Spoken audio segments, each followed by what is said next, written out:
नमस्कार, कैसे हैं फिक्र आपकी में एक बार फिर से आपका स्वागत है। मैं हूं आपके साथ निशान चतुर्वेदी।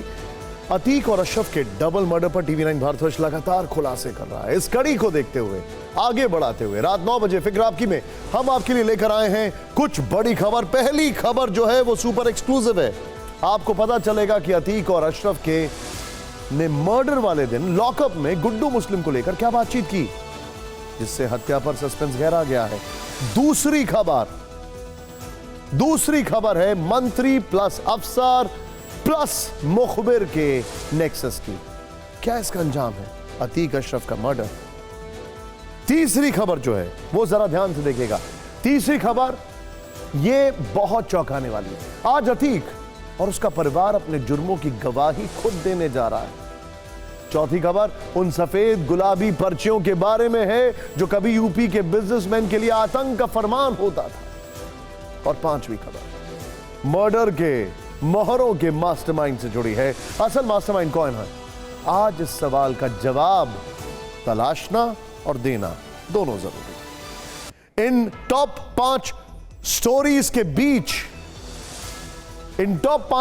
के बीच आप जानना चाह रहे होंगे कि अतीक और अशरफ की हत्या किसने करवाई।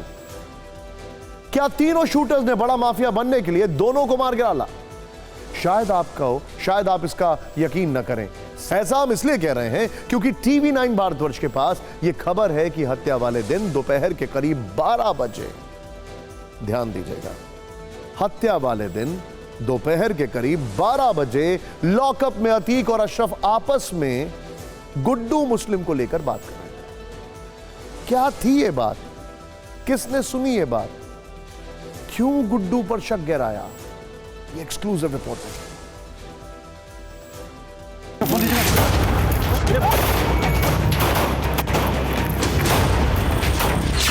क्या अतीक अशरफ की हत्या गुड्डू मुस्लिम ने कराई?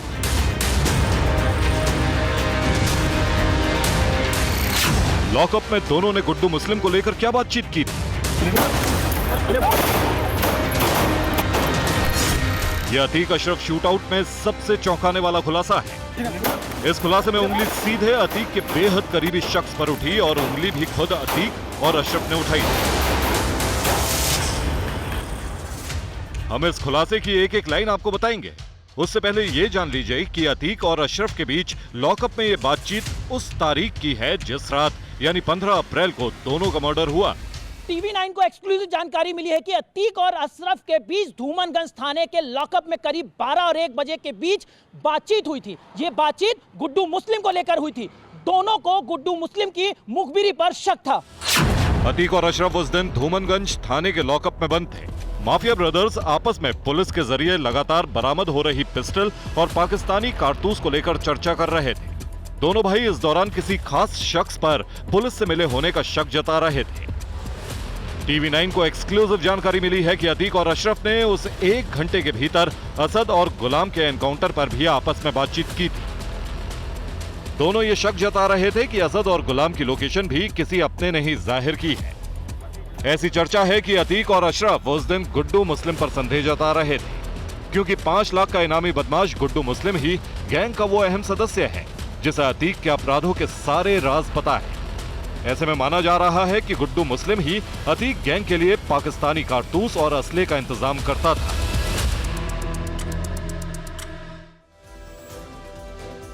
यूपी एसटीएफ के डीआईजी हैं अनंत देव तिवारी। आज दोपहर वो टीवी 9 भारतवर्ष पर लाइव थे। अनंत देव तिवारी को तेज तर्रार अफसरों में गिना जाता है। हमने गुड्डू मुस्लिम के मुखबिर होने को लेकर उनसे साफ साफ सवाल किया।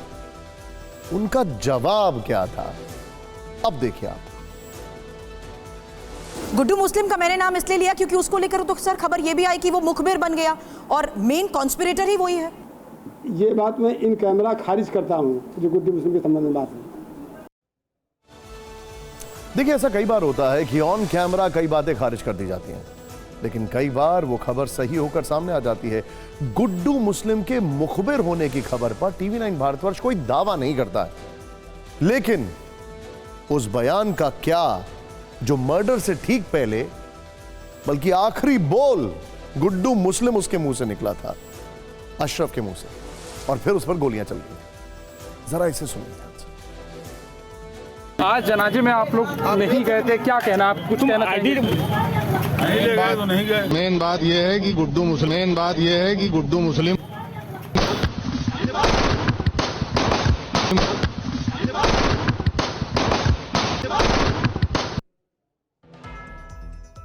ये चीज हमने कल भी एक्सप्लोर की थी।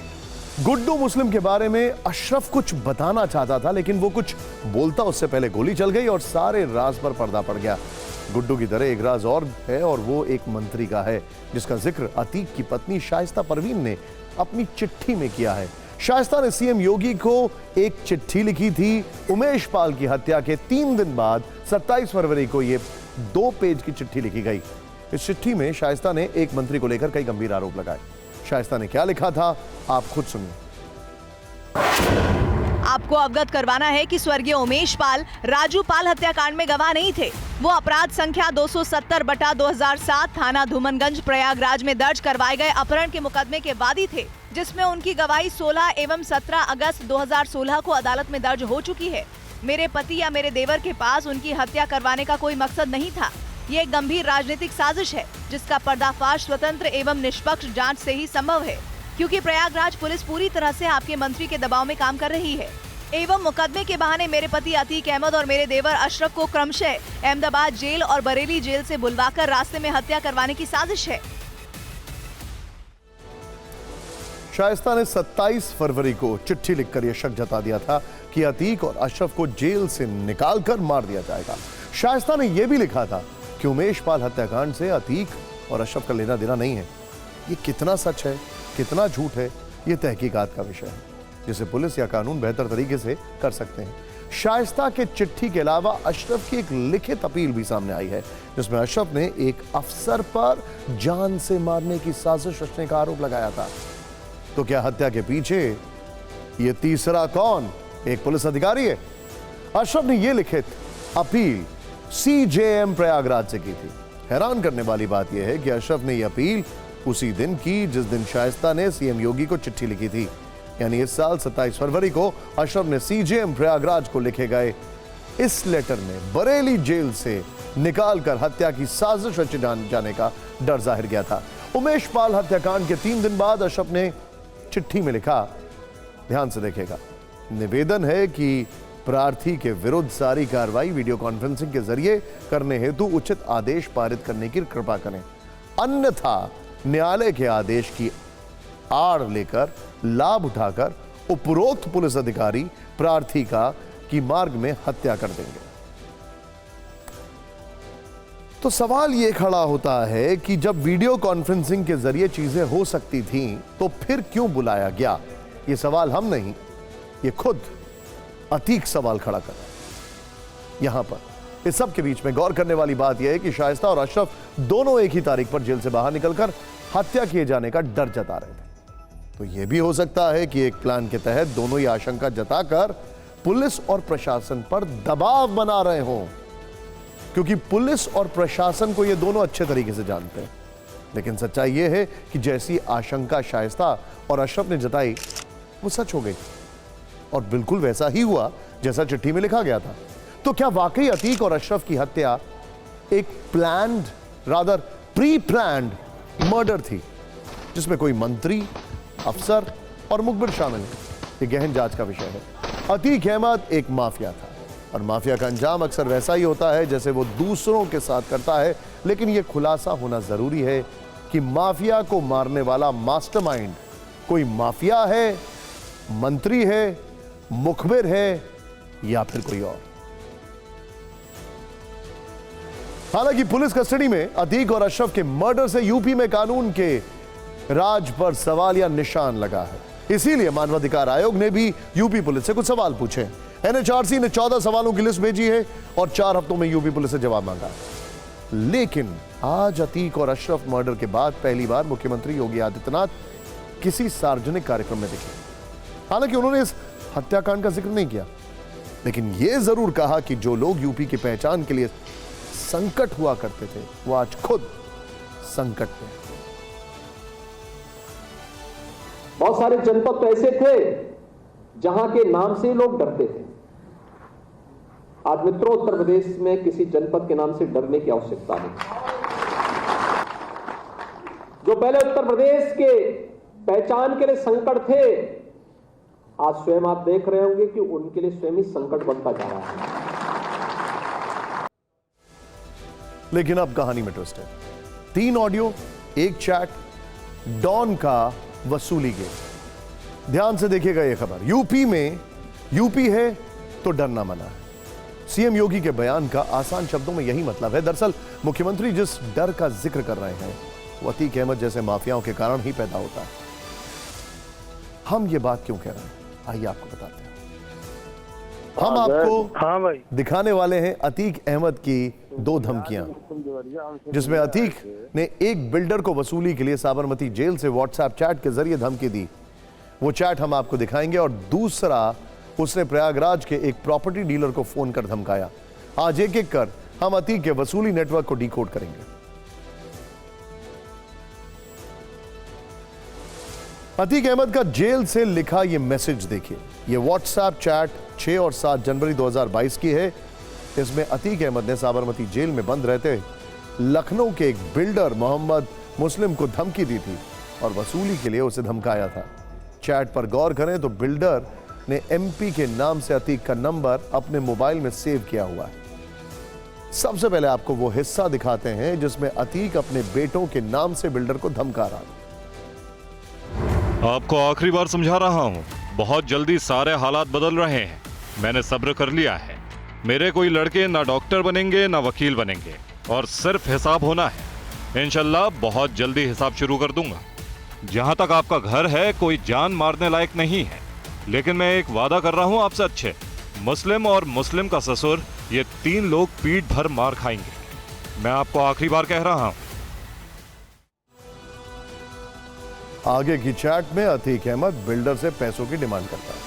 साबरमती जेल में बैठा अतीक बिल्डर से कहता है कि मैं अभी मरने वाला नहीं हूं।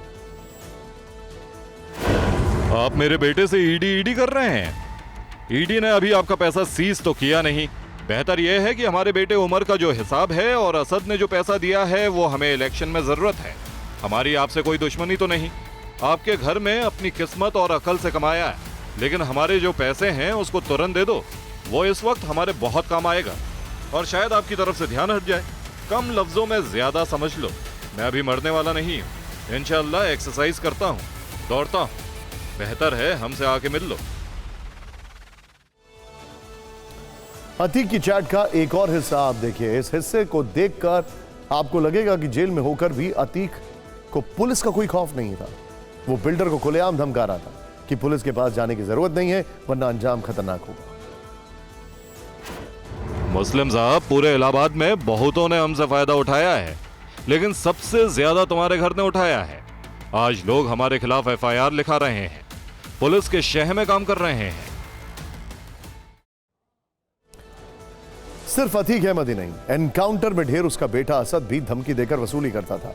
अतीक तो जेल में बंद था, ऐसे में वो अपनी गद्दी पर असद को धीरे धीरे काबिज कर रहा था। उसी बिल्डर के साथ असद की बातचीत और धमकी का ऑडियो भी TV9 भारतवर्ष के पास है। हालांकि TV9 इसकी सत्यता की पुष्टि नहीं करता। 9 जनवरी 2023 के इस ऑडियो में असद बिल्डर मोहम्मद मुस्लिम पर जेल में बंद अपने भाई उमर से मिलने का दबाव डाल रहा है।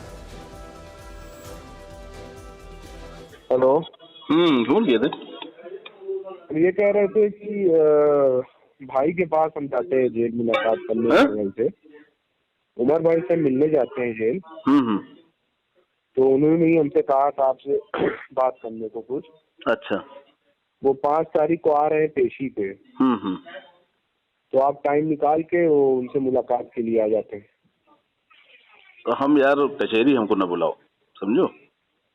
क्या हो गया कचहरी में? कचहरी में थोड़ा सा ठीक नहीं रहता, हम कचहरी हम जाते भी नहीं उधर।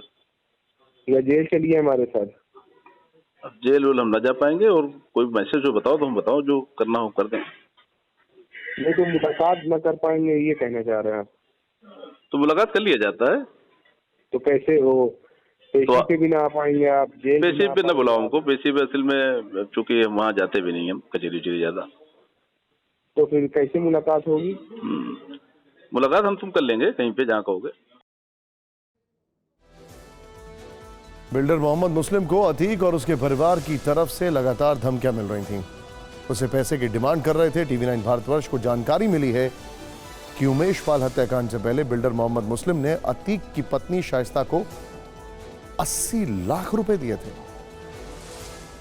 मोहम्मद मुस्लिम की तरफ से बताया जा रहा है कि शाइस्ता परवीन को पहुंचाए गए थे और यह हिसाब किताब जो था वो क्लियर किया गया था। यानी कि इसमें बता रहा है कि वो जल्द हिसाब किताब भी लेगा और पुलिस को लेकर के काफी ज्यादा नाराजगी थी। तो कहीं ना कहीं ये जो WhatsApp chat exclusive TV9 Bharatvarsh के हाथ लगी है, ये साबित करती है 7 जनवरी 2023 की चैट, जिसके बाद अपने खौफ को कायम करने के लिए इसने अपने बेटे असद से उमेश पाल की हत्या कराई। अतीक के टारगेट पर कोई एक दो बिल्डर नहीं थे, बल्कि वो प्रयागराज के कई बिल्डरों और प्रॉपर्टी डीलर्स की जमीन हड़पने के लिए उनको धमकाता था। अतीक का एक और ऑडियो सामने आया है। यह ऑडियो करीब 2.5 साल पुराना है। इसमें अतीक प्रयागराज के एक प्रॉपर्टी डीलर जैद को धमका रहा है। जैद पर अपने हिसाब से प्रॉपर्टी की डील करने का दबाव डाल रहा है और ऐसा ना करने पर गंभीर परिणाम भुगतने की धमकी दे रहा है। इससे एक बात और साफ हो गई है कि देवरिया से लेकर साबरमती जेल तक अतीक लगातार मोबाइल का इस्तेमाल कर रहा था। हालांकि इस ऑडियो पर तत्कालीन SSP ने गुजरात जेल से रिपोर्ट भी भेजी थी और अतीक को फोन पर बात करने से रोकने की सिफारिश की थी। अब आपको अतीक और बिल्डर जैद की बातचीत का वो एक्सक्लूसिव ऑडियो सुनाते हैं। हेलो। हाँ जैद। हाँ भाई, तुमको याद है जब तुम देवरिया हमसे मिलने आए थे? हाँ। तो हमको मालूम था कि तुम आ रहे हो जी, और तुमसे हम बैठ के वहाँ बरामदे में मिले रहे ना, जहाँ जेलर से लोग बैठा थे। हाँ हाँ हाँ हाँ। तब तक हमारी कोई नियत नहीं थी तुमको पीटने की। हमको समझ रहता है। जब तुम्हारा हमने हाव भाव देखा, तुम्हारा रवैया देखा, समझे जी, तो क्या मतलब सिर्फ तुम्हारे रवैया पे खिसियाएंगे हम, मतलब तुम नहीं सुन लो। हाँ हाँ। हम फिर कह रहे हैं हाँ हाँ कि तुम वही जैद हो जो हमसे पास आया और तुमको हम जमीन दे दिया रहा लाल बंगले के बिना पैसे के। हाँ हाँ हाँ हाँ। लेकिन तुम आबिद किया शादी करने के बाद तुम्हारा दिमाग इतना खराब हो गया था, समझे कि नहीं? न तुम फोन उठा रहे हो, न तुम कायदे की बात कर रहे हो। अब 200 नंबर हमने मना करवाया कि तुम मत लिखवाना, लेकिन तुमने लिखवा लिया। ये क्या हरकत थी? मतलब तुम अभी तो वो बर्बाद करना चाहते हो? नहीं नहीं, ऐसी बात नहीं भाई। 200 नंबर अगर लिखाई गई तो उसका आबिद फरहान सब लोग कह के सबको जानकारी में जमीन रजिस्ट्री हुई थी, कोई हमने अपने से नहीं लिखाई थी जमीन। इस पूरे मामले में एक चीज गौर किया आपने? जेल के अंदर से इंटर स्टेट नेक्सस चल रहा था। सोचिए कितने लोग इस सिस्टम में इन्वॉल्व हैं और वो सारे लोग अभी कहां हैं, उनके खिलाफ क्या कार्रवाई हो रही है। अगर ये ऑडियो सही है तो अतीक के वसूली नेटवर्क पर भी आज हमने यूपी STF के DIG आनंद देव तिवारी से बातचीत की। उन्होंने कहा कि अतीक का इतिहास 40 साल पुराना है और हर एंगल से अब इसकी जांच हो रही है। तो रही बात वसूली की, तो वसूली तो उसका मेन धंधा है, वसूली करना, कब्जा करना, किडनैपिंग करना और धमकाना और बाकी अन्य चीजें, तो उसके ये रोज का विषय रहा है। अब ये कहानी देखिए बात। Sunny main shooter, plan via gangster. Sunny main shooter Atiq का 40 साल का आपराधिक इतिहास रहा है। उसका अंत भी उसी इलाके में हुआ जहां उसका आतंक था और खात्मा किया 3 बहुत कम उम्र के शूटर्स ने। शूटर सनी सिंह के बारे में हमारे पास खबर है कि वो इस शूटआउट में शामिल बाकी 2 शूटर्स का लीडर था। दावा किया जा रहा है कि अतीक अशरफ की हत्या के वक्त कौन कहां रहेगा, कैसे फायरिंग करेगा, इसकी पूरी प्लानिंग सनी सिंह ने बनाई थी। लेकिन इनका मास्टरमाइंड कौन है, सुपारी किसने दी, ये खुलासा होना बाकी है। और ये सच भी सामने आना बाकी है कि तीनों शूटर एक दूसरे को कैसे जानते थे, उन्हें किसने मिलाया। हमें सूत्रों से जो जानकारी मिली है उसके मुताबिक सनी सिंह और लवलेश तिवारी की पहली मुलाकात साल 2021 में बांदा जेल में हुई थी। यहां दोनों पर अलग अलग मामलों में ट्रायल चल रही थी। इसके बाद दोनों को जमानत मिली, फिर दोनों प्रयागराज में मिले। यहां अरुण पहले से एक ढाबे में काम करता था। हालांकि यहां एक बड़ा पेच है। ये बात अब तक साफ नहीं है कि सनी और लवलेश इससे पहले प्रयागराज किस मकसद से आए थे और अरुण से उन्हें मिलाने वाला वो तीसरा व्यक्ति कौन था। एक और बात, इन तीनों शूटर का फैमिली बैकग्राउंड ऐसा नहीं है कि ये तुर्की में बनी जिग्ना पिस्टल खरीद पाए। भारत में बैन इस पिस्टल की वास्तविक कीमत 7 लाख है, तो इन तक इतनी महंगी पिस्टल किसने पहुंचाई होगी। आशंका है कि मर्डर का प्लान भी उसी तीसरे व्यक्ति ने बनाया होगा। इस बीच शूटर सनी को लेकर यूपी एसटीएफ के डीआईजी आनंद देव तिवारी ने एक और चौंकाने वाला खुलासा किया। ये रिपोर्ट देखें।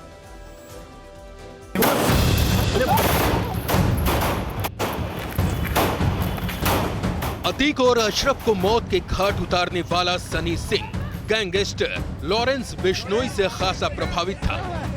यूपी एसटीएफ के डीआईजी अनंत देव तिवारी ने टीवी9 भारतवर्ष पर यह खुलासा किया। ये मोटिवेटेड थे बड़े अपराधियों से, जैसे लॉरेंस है, और ये बहुत जल्दी जैसे माफिया बनना चाह रहे थे और माफिया बनकर के पैसा कमाने की इनकी ललक थी। डीआईजी एसटीएफ ने यह भी खुलासा किया कि पंजाब के बड़े गैंगस्टर इस हत्याकांड में शामिल हो सकते हैं और ऐसी संभावना से इनकार नहीं किया जा सकता।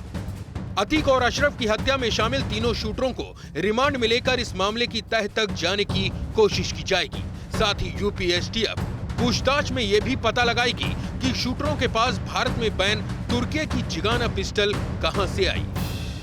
जो भी चीज़ें हैं वो सब आपके सामने भी हैं। ये लाइव केस है और आपके मीडिया के लोग भी बहुत लोग वहीं पर थे और एक तरीके से इन कैमरा लाइव तौर पे ये घटना हुई है। और जो इनके आर्म्स की बात है उसके सोर्स को कि इन तक कहाँ से पहुँचे उस पर हम लोग छानबीन कर रहे हैं।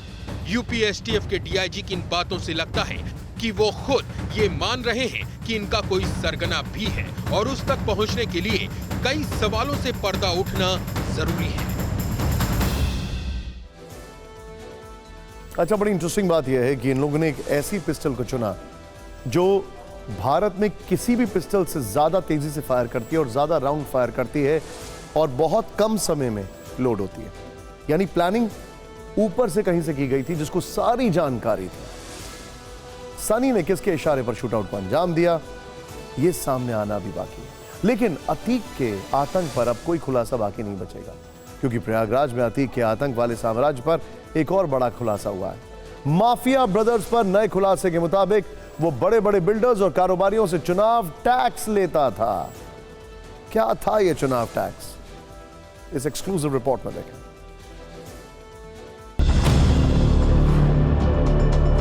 ये सफेद और गुलाबी रंग की पर्चियां अतीक के आतंक की तस्दीक कर रही हैं। अतीक के चुनाव लड़ने पर गुलाबी और सफेद रंग की अलग अलग पर्चियां जारी की जाती थी। पर्चियों के जरिए गुंडा टैक्स की वसूली होती थी। अतीक जब चुनाव लड़ता था तो बड़े बिल्डर और कारोबारियों से चुनाव लड़ने के लिए चुनाव टैक्स वसूलता था और ये टैक्स इन पर्चियों की शक्ल में होता था। 2 रंग की पर्चियां बड़े कारोबारियों को दी जाती थी। गुलाबी रंग की पर्ची का रेट 3 लाख से 5 लाख रुपए तक होता था, जबकि सफेद रंग की पर्ची का रेट 5 लाख रुपए से ऊपर होता था। अतीक का bank account bank of Maharashtra में था, जैसा कि इस रसीद से साबित होता है। अतीक के इसी खाते में पैसे जमा कराए जाते थे। पैसे जमा करने वाली बैंक रसीद इस बात पर मोहर लगाती है, यानी मर्डर, रंगदारी, वसूली के साथ साथ अतीक कई और गैर कानूनी तरीकों से भी पैसे उगाही का काम करता था। यूपी एसटीएफ और प्रयागराज पुलिस के लिए एक बड़ी चुनौती अतीक की फरार पत्नी शाइस्ता परवीन थी। 50,000 रुपए की इनामी शाइस्ता 54 दिन से फरार है। शाइस्ता को पकड़ने के लिए यूपी एसटीएफ और प्रयागराज पुलिस की टीमें यूपी के अलग अलग इलाकों में ताबड़तोड़ छापे मारे। आज पुलिस ने मरियाडीह और भरेठा गांव में दबिश मारी। प्रयागराज के मरियाडीह में अतीक की बहन का घर है। शाइस्ता के अतीक की बहन के घर जाने की आशंका थी, जिसके बाद छापे मारे गए। पुलिस ने सुबह से ही इलाके में कॉम्बिंग ऑपरेशन शुरू कर दिया था। छापों के डर से शाइस्ता के रिश्तेदार घर छोड़कर भाग गए। मरियाडीह गांव में पुलिस फोर्स तैनात की गई। पुलिस ने आज वहां मार्च भी निकाला। मरियाडीह गांव के पास भरेठी गांव पर भी पुलिस की नजर है। भरेठा गांव में अतीक के भाई अशरफ की ससुराल। इस बीच शाइस्ता परवीन के एक पुरानी तस्वीर जो है वो वायरल हो रही है। इस तस्वीर में शाइस्ता अपने शौहर अतीक अहमद और बेटे असद के साथ नजर आ रही है। तस्वीर असद के बचपन की है। ऐसा लग रहा है कि यह फोटो कम से कम 12 से 15 साल पुरानी है। अतीक का बेटा असद झांसी में हुए एनकाउंटर में मारा जा चुका है। शाइस्ता की तलाश में यूपी एसटीएफ अब तक आधा दर्जन से ज्यादा जिलों में छापेमारी कर चुकी है, लेकिन पुलिस के हाथ अभी भी खाली हैं। शाइस्ता को लेकर टीवी 9 भारतवर्ष ने यूपी एसटीएफ के डीआईजी अनंत देव तिवारी से सवाल पूछे। उन्होंने क्या कहा, आपको दिखाते हैं। कुछ भी कम्युनिकेट नहीं हुआ, मेरे स्तर पर कोई कम्युनिकेशन नहीं है। और बाकी शाइस्ता परवीन वांटेड क्रिमिनल, इस समय 50,000 रुपये की पुरस्कार घोषित आबादी है, उसके पकड़ने के लिए टीमें लगी हुई। बहुत जल्दी हम लोग उनको गिरफ्तार देंगे। लेकिन अब कर्नाटक के मालामाल माननीय अपराध के बाद राजनीति की बात करते हैं। खबर है कर्नाटक विधानसभा चुनाव की, जहां नॉमिनेशन फाइल करने का सिलसिला तेज हो गया। आज कई हैवीवेट्स ने पर्चे भरे, लेकिन कर्नाटक की राजनीति से इस वक्त की सबसे बड़ी खबर यह है कि बीजेपी से कांग्रेस में गए पूर्व सीएम जगदीश शेट्टार को कांग्रेस ने हुबली धारवाड़ सेंट्रल से टिकट दे दिया। शेट्टार कल नॉमिनेशन फाइल कर सकते हैं। जगदीश शेट्टार बीजेपी के बागी हैं और टिकट न मिलने से नाराज होकर पार्टी छोड़कर कांग्रेस में शामिल हो गए। शेट्टार लिंगायत समुदाय से आते हैं और बीजेपी में रहते हुए इन्हें दूसरा बड़ा लिंगायत नेता का दर्जा हासिल था। शेट्टार को येदुरप्पा का करीबी भी माना जाता है। कर्नाटक में 17% वोटर लिंगायत से जुड़े, इसीलिए जगदीश शेट्टार के बीजेपी से कांग्रेस में जाने के कारण बीजेपी को नुकसान और कांग्रेस को फायदा माना जा रहा है। वैसे कर्नाटक में नामांकन जारी है। आज बीजेपी नेता और मंत्री आर अशोक ने कनकपुरा सीट से नामांकन दाखिल किया। यहीं से कर्नाटक कांग्रेस के अध्यक्ष डीके शिव कुमार उम्मीदवार हैं। बीजेपी ने आर अशोक को डीके शिव कुमार को काउंटर करने के लिए मैदान में उतारा और रोचक बात यह है कि वो घेरना चाहते हैं डीके शिव कुमार को। वो चाहते हैं कि डीके शिव कुमार अपनी कॉन्स्टिट्यूएंसी ना छोड़ें, इसीलिए मजबूत कैंडिडेट खड़ा किया गया। लेकिन आज हम आपको कर्नाटक चुनाव में जुड़ी दूसरी खबर बताने जा रहे हैं। अलग अलग पार्टियों के उम्मीदवारों ने नॉमिनेशन पेपर के साथ अपनी प्रॉपर्टी की जो डिटेल दी है वो हैरान करने वाली है। 5 साल के दौरान कर्नाटक के माननीयों की संपत्ति में 1-2 नहीं कई गुना इजाफा हो गया है। नॉमिनेशन के साथ दाखिल एफिडेविट के मुताबिक लघु उद्योग मंत्री और हॉस्कोटे से बीजेपी उम्मीदवार एन नागराजू सबसे अमीर उम्मीदवार हैं। एन नागराजू ने एफिडेविट में कुल अपनी संपत्ति जो है 1614 करोड़ रुपए बताई है। 2018 में नागराजू ने 1015 करोड़ रुपए संपत्ति घोषित की थी। 600 करोड़ का फायदा। कर्नाटक कांग्रेस के अध्यक्ष डीके शिव कुमार ने 1358 करोड़ रुपए की संपत्ति घोषित की है। शिव कुमार की संपत्ति 5 साल में 68% बढ़ी है। पिछले चुनाव में उनकी कुल संपत्ति 840 करोड़ रुपए थी। इस सब के बीच में माननीयों की दौलत लगातार बढ़ रही है, तेजी से बढ़ रही है। आपको एक फैक्ट बताएं, कर्नाटक की मौजूदा असेंबली में गिनती के विधायक हैं जिनकी संपत्ति 1 करोड़ से भी कम है। मौजूदा कर्नाटक विधानसभा में 219 विधायक में 209 करोड़पति हैं, यानी 95% विधायक करोड़पति हैं। बीजेपी के 112, कांग्रेस के 65, जेडीएस के 28 और 4 निर्दलीय विधायक करोड़पति हैं। बीजेपी के 118 विधायकों की संपत्ति, औसत संपत्ति 19 करोड़ रुपए से ज्यादा है।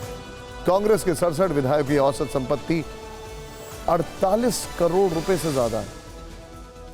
जेडीएस के 30 विधायकों की औसत संपत्ति करीब 26 करोड़ से ज्यादा है।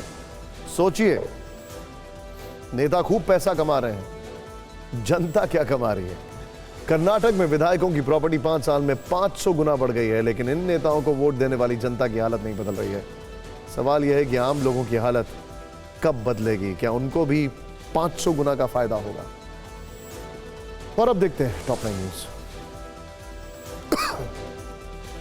छत्तीसगढ़ के बीजापुर में नक्सलियों का हमला। नुक्कड़ सभा कर लौट रहे कांग्रेस नेता विक्रम मांडविया के काफिले पर किया अटैक। हमले में बाल बाल बची जान। अरुणाचल से चीन को कड़ा संदेश। भारत चीन सीमा के आखिरी गांव जोमीथांग में जुटे 600 बौद्ध अनुयायी। सीएम पेमा खांडू ने की शिरकत। चीन ने यहां 11 जगहों पर बदले थे नाम। कर्नाटक के हुबली पहुंचे बीजेपी अध्यक्ष जेपी नड्डा। कांग्रेस पर साधा निशाना। कहा, कांग्रेस ने समाज को सिर्फ बांटने का काम किया है, लेकिन समाज को बांटते बांटते वो खुद बट गए। जोधपुर घूमने आई कोरियाई ब्लॉगर के साथ युवक ने की छेड़छाड़ का वीडियो पीड़िता के कैमरे में रिकॉर्ड। पुलिस ने आरोपी को किया गिरफ्तार। स्वाति मालीवाल ने सीएम अशोक गहलोत को लिखा पत्र, युवक को सख्त से सख्त सजा देने की मांग। बिल्किस बानो केस में के दोषियों की रिहाई के खिलाफ याचिका पर सुप्रीम कोर्ट ने की तीखी टिप्पणी। कोर्ट ने कहा, नरसंहार की तुलना एक हत्या से नहीं हो सकती। आज बिल्किस है, कल कोई और हो सकता है। दिल्ली शराब घोटाला मामले में सिसोदिया की याचिका पर सुनवाई पूरी। दिल्ली की राउज एवेन्यू कोर्ट 26 अप्रैल को सुनाएगी फैसला। गैंगस्टर लॉरेंस बिश्नोई की दिल्ली की पटियाला हाउस कोर्ट में हुई पेशी। 7 दिन की एनआईए रिमांड पर भेजा गया गैंगस्टर लॉरेंस बिश्नोई। कोर्ट ने एनआईए से रिमांड खत्म होने के बाद सबूत पेश करने को कहा। गृह मंत्री अमित शाह ने दिल्ली में की चिंतन शिविर की अध्यक्षता। अमित शाह ने की गृह मंत्रालय के कामों की समीक्षा। पीएम मोदी की विजन 2047 को लागू करने के कार्य योजना पर हुई चर्चा। देश में लगातार चौथे दिन कोरोना के केसों में गिरावट। 24 घंटे में सामने आए 7,633 नए मामले। हिमाचल प्रदेश के पूर्व सीएम जयराम ठाकुर हुए पॉजिटिव, ट्वीट करके दी जानकारी। और अब बात करते हैं यूक्रेन युद्ध की। बाल्टिक में कुछ बड़ा होने वाला है।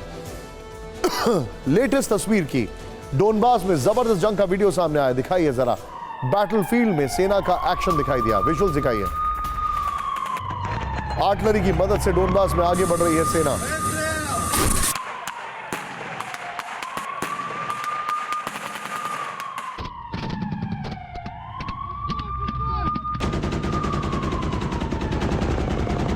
डोनबास में ये देखिए किस तरीके से युद्ध जो है वो अपने चरम पर है।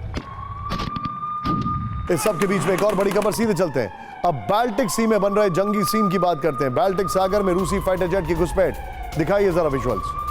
जर्मन और ब्रिटिश एयरफोर्स ने किया इंटरसेप्ट। रूसी फाइटर जेट नेटो एयरस्पेस में देखे गए। रूसी फाइटर जेट पहले भी इंटरसेप्ट हुए हैं, स्वीडन ने कहा। सीधे दिखाइए इसके की ग्राफिक्स। आइए देखते हैं कि क्या है ये पूरी खबर। बाल्टिक सी में जंगी सीन बन चुका है, जो जानकारी आ रही है। 2 Su-27 नेटो एयरस्पेस के नजदीक दिखाई दिए। ब्रिटिश और जर्मन एयरफोर्स ने इंटरसेप्ट किया इनको। रूसी जेट ब्रिटिश टाइफून के करीब पहुंच गए थे। स्वीडन के पायलट ने भी दावे की पुष्टि की। एक IL-20 स्पाई विमान जो है वो भी बाल्टिक सी में देखा गया है। ध्यान से देखिए। हालांकि रूसी विमानों की घुसपैठ की लिस्ट लंबी है। राहुल जरा नीचे ब्रेकिंग और शॉट दिखाइएगा। ध्यान से देखिए अब आप, रूसी घुसपैठ की लंबी लिस्ट ध्यान से देखिए। मार्च 2023 2 बार रूसी विमान इंटरसेप्ट किए गए बाल्टिक सी में। एस्टोनिया के एयर स्पेस के पास देखे गए। नेक्स्ट फरवरी 2023, नीचे प्लीज जरा ब्रेकिंग और शॉट दिखाइए।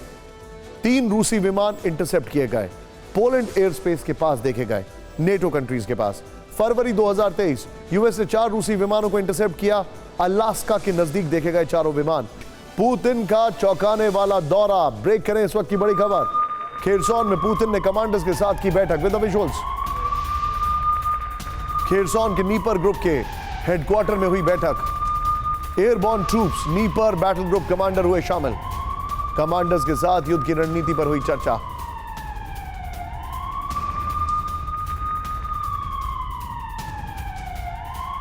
इसी के साथ दूसरी बड़ी खबर, खेरसॉन के बाद लुहांस्क गए पुतिन, ब्रेक करें विद द विजुअल्स। रूसी कब्जे वाले इलाके का लिया जायजा। पुतिन ने सैनिकों से युद्ध की डिटेल जानकारी ली। यूक्रेन जंग के दौरान पुतिन का दूसरा यूक्रेन दौरा।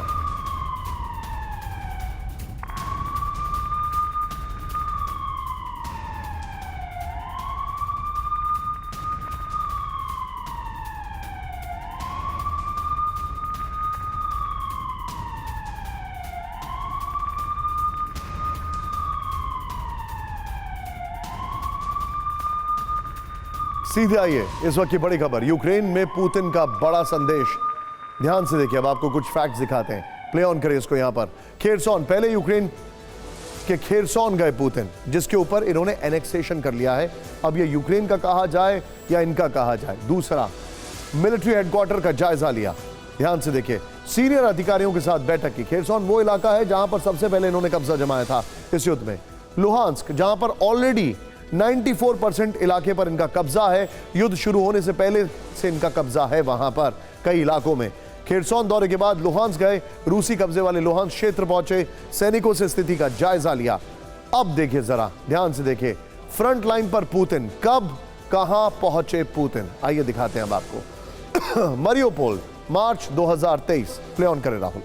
ये देखिए, सड़क के रास्ते शहर पहुंचे, कई जगहों पर जायजा लिया, थिएटर स्क्वायर गए, यहां बमबारी हुई थी।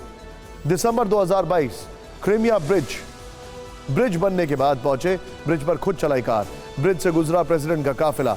इसके अलावा एक और, राहुल फिर से इसको प्ले ऑन करिए, जब पुतिन मरियोपोल गए, प्ले ऑन करिए, तो अब इसके तुरंत बाद, मरियोपोल के तुरंत बाद वो एक बार फिर से क्रीमिया गए और इस बार फिर वो क्रीमिया गाड़ी चलाते हुए पहुंचे थे मरियोपोल के तुरंत बाद, यानी ये घटना है 18 मार्च की।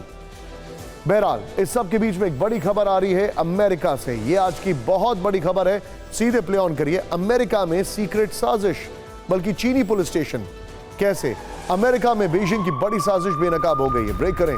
न्यूयॉर्क में चीन के सीक्रेट पुलिस वाले पकड़े गए with the visuals. China town में छिपकर बना रहे थे पुलिस स्टेशन, खुफिया जानकारी चीन तक पहुंचाने का आरोप। सीधे आइए की ग्राफिक्स पर, यह जो जानकारी मेरे पास आई है, अमेरिका में चीनी सीक्रेट पुलिस, कैसे संभव है ये? सोचने वाली बात है। राहुल वॉल पीछे वही वाली रखिए, जरा ब्रांडिंग वॉल रखिए। अब ये जो जानकारी है इसको देखिए अब आप। न्यूयॉर्क के चाइना टाउन में 2 आरोपी गिरफ्तार किए गए, दोनों पर सीक्रेट पुलिस स्टेशन बनाने का आरोप है।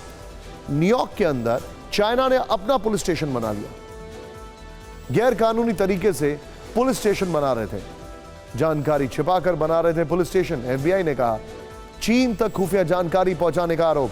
न्यूयॉर्क में चीन के 44 नागरिकों पर केस दर्ज है। इमेजिन करें आप, न्यूयॉर्क के अंदर चाइना का पुलिस स्टेशन। लेकिन अब इस सब के बीच में पेंशन की टेंशन जल रहा है फ्रांस। बड़ी खबर फ्रांस से आ रही है। फ्रांस में पेंशन कानून पर फिर से हिंसा भड़क गई है। विजुअल दिखाइएगा राहुल। पेरिस में पुलिस और प्रदर्शनकारियों में भिड़ंत हो गई, प्रदर्शनकारियों पर आंसू गैस के गोले दागे गए। ये देखिए तस्वीरें। बात मैक्रों के देश के नाम संबोधन के बाद लोगों में फिर से गुस्सा भड़का है। इस सब के बीच में एक और बड़ी खबर सीधे आई है। पेरिस में मास्क लगाकर प्रदर्शन कर रहे हैं लोग, दिखाइए जरा। पुलिस बैरिकेड तोड़कर आगे बढ़ रहे हैं प्रदर्शनकारी। ये देखिए बात, सिटी सेंटर पहुंचने की कोशिश में थे प्रदर्शनकारी। पेरिस समेत 200 शहरों में हिंसा, 150 गिरफ्तार हो गए। इस सब के बीच में एक और बड़ी खबर सीधे आई है। प्रदर्शनकारियों ने पुलिस को बनाया निशाना। इस वक्त की बड़ी खबर, ब्रेक करें। पेरिस में पुलिस कमिश्नर की गाड़ी को घेरा। ये देखिए अब आप, पुलिस कमिश्नर की कार पर बरसाए लाठी डंडे, जैसे तैसे जान बचाकर भागे वो। इस सब के बीच में एक और बड़ी खबर, पेरिस में नाराज प्रदर्शनकारियों ने आगजनी की है। पेरिस में बीच सड़क पर आग का गुबार दिखाई दिया। दिखाइए जरा विजुअल्स। मैक्रों के विरोध में प्रदर्शनकारियों ने की नारेबाजी।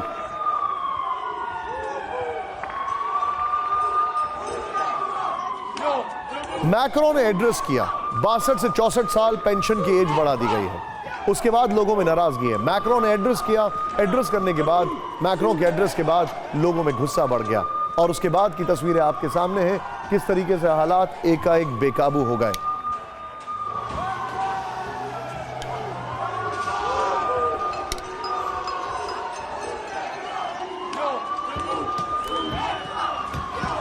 अब सवाल है कि आखिर हिंसा, प्रदर्शन और आगजनी की वजह क्या है। आइए देखते हैं। प्रदर्शनकारी मैक्रो सरकार पर भारी। सीधे आइए, प्ले करें। क्यों हुई हिंसा, जरा दिखाइए। और ये तस्वीरें देखिए, वेरी वेल मेड ग्राफिक्स।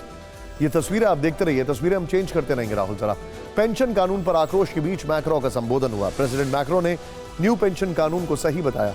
पीछे वॉल दिखा सकते हैं राहुल। देश के नाम प्रेसिडेंट मैक्रो के संदेश के बाद भड़क गए लोग।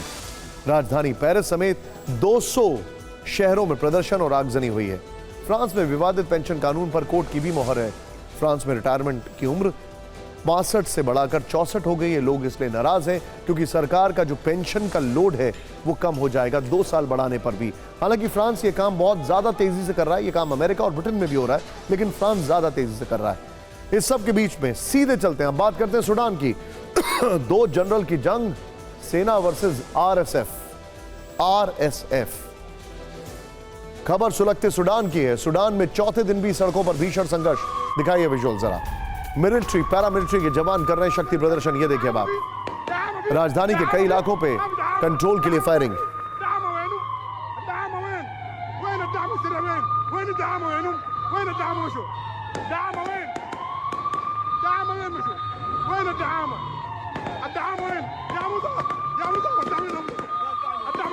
खार्तूम में सीधे आइए राहुल, राजधानी खार्तूम में सेना के हेलीकॉप्टर देखे गए। दिखाइए जरा विजुअल्स के साथ। कई दर्जन हेलीकॉप्टर से एरियल पेट्रोलिंग जारी है। एरियल पेट्रोलिंग के बाद भी भीषण संघर्ष जारी है। इस सब के बीच में एक और बड़ी खबर है। राजधानी खार्तूम में वेयर हाउस पर हमला। दिखाइए जरा विजुअल्स। आरएसएफ के गोदाम को धमाके से उड़ाया गया।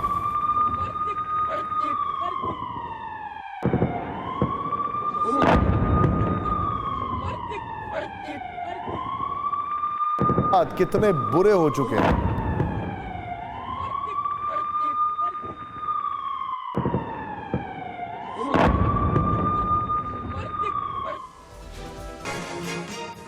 मुंबई से सटे थाने में इमारत में लगी आग।